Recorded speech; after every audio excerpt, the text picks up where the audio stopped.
Tucker was just on Alex Jones' show today and also had some pretty wild statements regarding our greatest ally as well. Let's check this out. I think Israel's a threat. That started strong. We'll restart that. Sorry. And this was just earlier today. So they just filmed this. I think Israel's a threat. Israel has one trump card. It's nuclear weapons. And you don't want to put Israel in a position where they feel they have no choice but to use those weapons. I think Israel's always been a lot closer to using nukes than any other country. I mean, this is like wild because we're just not allowed to say the things that he's saying right now. And he's saying them. So that's kind of scary for him, but know that because they've said that. And I think they're now closer than they've ever been. So I'm not in charge of anything. I'm just a podcaster. But if I were running the US government, I would, immediately distance myself from Israel, stop paying for their genocide, of course, on moral grounds. But I would also try to calm them down because if they get too overwrought, really destructive things could happen. That's an absolute possibility. And anyone who says it's not a possibility is lying. It is a possibility. So I would be very concerned. I am very concerned about that. But let me announce the kick. Sorry, Uncle Alex. That cut to one of his ads. Love you, buddy, but we're going to skip past that. So, we're kind of at the point now where people are just openly talking about the fact that our greatest ally is kind of hinting at the fact that they might nuke us if we fucking don't do what we're told to do. And that's not just Tucker saying it. That is the Israeli cabinet or Israeli officials that are saying this currently. So pretty wild. I don't know if I'm even allowed to talk about this right now, but I figure if the biggest names are talking about it, I guess we can talk about it. But we'll get to that. We'll get to that and show you some of the crazy shit they're saying. And there's also this one. Tucker has been flying real close to the sun on a lot of topics this week. Here's another one. As I believe, and most people who knew him well as I did and was friends with him as I was, believe he was most likely murdered for his evolving views on Israel. So I get it. A lot's at stake. The world is at stake. But from my perspective, I have a duty to say what I think is true. I'm often wrong, and I may be wrong now, but I am sincere. I'm saying what I believe is true, and I'm going to continue doing that no matter what. Charlie. So, this was the very beginning of it. Sorry, it cut off.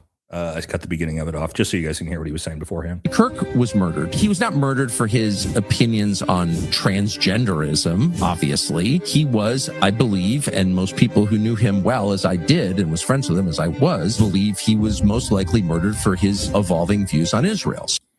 So, we're not allowed to say that. We obviously all have alluded to that for the last 9 months, right? We're not allowed to actually say that. We probably should have started out with flags. Let's do that real quick, guys. I didn't realize how sketchy up front the show would be tonight. I should have known that as I planned the show. So, I just want to do a little disclaimer here and let everybody know that, of course, we're not saying anything bad about Israel. We love Israel. Israel is the greatest nation on the planet. We support them till our dying days. We are essentially Mark Levine, Ben Shapiro. We love our greatest ally. All right. So get those flags up in the chat. Just really, really forcing this one home. How much we love, our greatest ally, the state of Israel. Fantastic stuff. Okay. Anyway, let's get back to the show.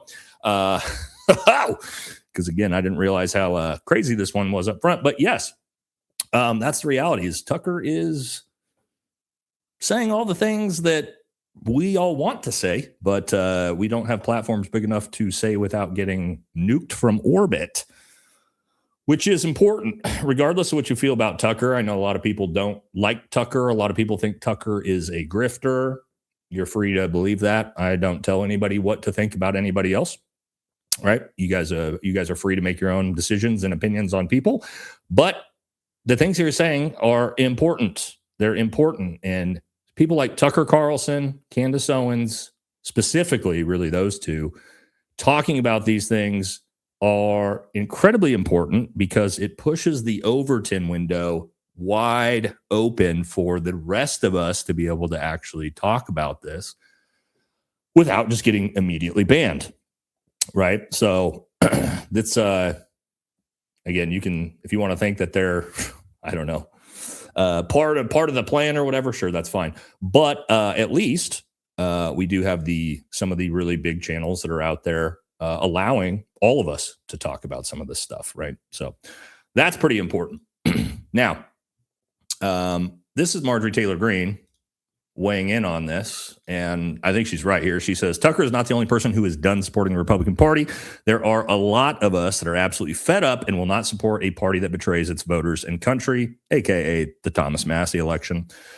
That does not mean we're turning to Democrats either, but we are done with the America Last Republican Party. Now, I want to do a poll because the reality is we do have a diverse audience on the show, but at the end of the day, based off analytics, the majority of our viewers are conservative independents, conservative libertarians, conservative leaning, used to be Republicans, may still be Republicans. So what I want to ask is, and this really goes to the conservatives in the audience. Sorry to all our left-leaning viewers, but we just want to get an idea of where we're sitting here. So will you vote? And actually, Democrats, you can weigh on in this because you're voting too. Obviously, you're going to vote no, but will you vote Republican in 2026/2028? Republican, right? The Republican ticket. Let's see what you guys think. I always like to get it's great. We got enough people in the community here that we can get a pretty good sense of where people are at, especially conservatives, right?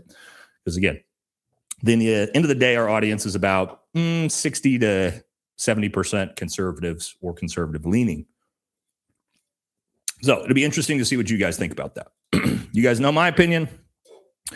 0% chance. After the Thomas Massie race, I refuse to vote for any Republican, pretty much outside of very specific Republicans. A Marjorie Taylor Greene, Tucker Carlson, Thomas Massie, James Fishback. Right. They're not the greatest. That doesn't mean they're all the greatest choices in the world, but those are candidates that I'm like, okay, these are potential Republicans, although I don't know if any of them actually consider themselves Republicans anymore, that I'd still be willing to support, right? Very few. But as for Republicans, nah, dog, I'm out. I'm fully out. For what they did to Thomas Massie, right? That was the game changer for me. Like no, I don't care. Like scorched earth, make them pay.